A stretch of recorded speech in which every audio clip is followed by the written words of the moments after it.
Digital বা প্রযুক্তিগতভাবে বিশ্ব এগিয়ে গেলেও দেশে যেন মানুষ কর্মহীন না হয় সেজন্য শ্রমঘন শিল্প গড়ে তোলার আহ্বান জানিয়েছেন প্রধানমন্ত্রী শেখ হাসিনা। সকালে রাজধানীতে জাতীয় ক্ষুদ্র ও মাঝারি শিল্প পণ্য মেলার উদ্বোধনী অনুষ্ঠানে কথা বলেন। শিল্প মন্ত্রণালয়ের পৃষ্ঠপোষকতা এবং ক্ষুদ্র ও মাঝারি শিল্প বা এসএমই ফাউন্ডেশনের উদ্যোগে রাজধানীর বঙ্গবন্ধু আন্তর্জাতিক সম্মেলন কেন্দ্রে শুরু হয়েছে 7 দিনব্যাপী 11তম জাতীয় ক্ষুদ্র ও মাঝারি শিল্প পণ্য মেলা। 350-রও বেশি ক্ষুদ্র ও মাঝারি শিল্প প্রতিষ্ঠান মেলায় অংশ নিয়েছে। শুভ উদ্বোধন ঘোষণা করছি। সকালে প্রধানমন্ত্রী শেখ হাসিনা এই মেলার উদ্বোধন করেন।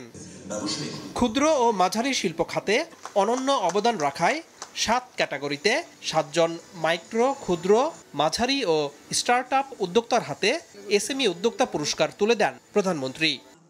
প্রধানমন্ত্রী বলেন, বঙ্গবন্ধু শেখ মুজিবুর রহমানের দেখানো পথ ধরেই আওয়ামী লীগ সরকার ক্ষুদ্র ও মাঝারি শিল্প বা এসএমই খাতের প্রসারে জোর দিয়েছে। তাই এই খাতের উদ্যোক্তাদের দেশের 100টি অর্থনৈতিক অঞ্চলে বিনিয়োগের আহ্বান জানান তিনি। দেশে শ্রমঘন শিল্প গড়ে তোলার তাগিদও দেন সরকার প্রধান। চতুর্থ শিল্প বিপ্লব এটা যদিও বলা হচ্ছে যে ডিজিটাল পদ্ধতিতেই সব হবে, কিন্তু সেখানে কিন্তু উদ্যোক্তা লাগবে, কাজের লোক লাগবে।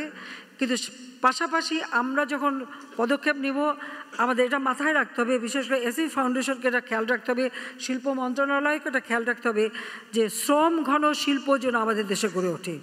কারণ আমার দেশের মানুষকে কাজ দিতে হবে, এই জন্য আমার শ্রম ঘন শিল্প গড়ে তোলার দিকে বেশি মনোযোগী হতে হবে। অর্থনৈতিক উন্নয়নে শিল্প কারখানা জরুরি, তবে বর্জ্য দিয়ে যেন পরিবেশ ক্ষতিগ্রস্ত না হয় সেদিকে মনোযোগী হতে বলেন প্রধানমন্ত্রী। শিল্প আমাদের গড়ে তুলতে হবে, কিন্তু শিল্প বর্জ্য ব্যবস্থাপনা অবশ্যই সকলকে করতে হবে এবং সেটা মেনে নিতে হবে। সামান্য একটু কেমিক্যাল ব্যবহারের ওই পয়সাটা বাঁচাতে যে দেশের সর্বনাশ, সাথে সাথে নিজের সর্বনাশটা কেউ করবেন না, সেটা আমার অনুরোধ থাকলো। ক্ষুদ্র উদ্যোক্তা যারা, তাদেরকেই আমি বেশি মনে করি গুরুত্ব দেওয়া উচিত, কারণ তারাই একসময় বড় শিল্পে পরিণত হবে। দেশে বিদেশি বিনিয়োগ বাড়াতে অর্থনৈতিক কূটনীতিকদের দৃষ্টি দিতে আবারও গুরুত্ব দেন বঙ্গবন্ধু কন্যা। পরে প্রধানমন্ত্রী মেলার বিভিন্ন স্টল ঘুরে দেখেন।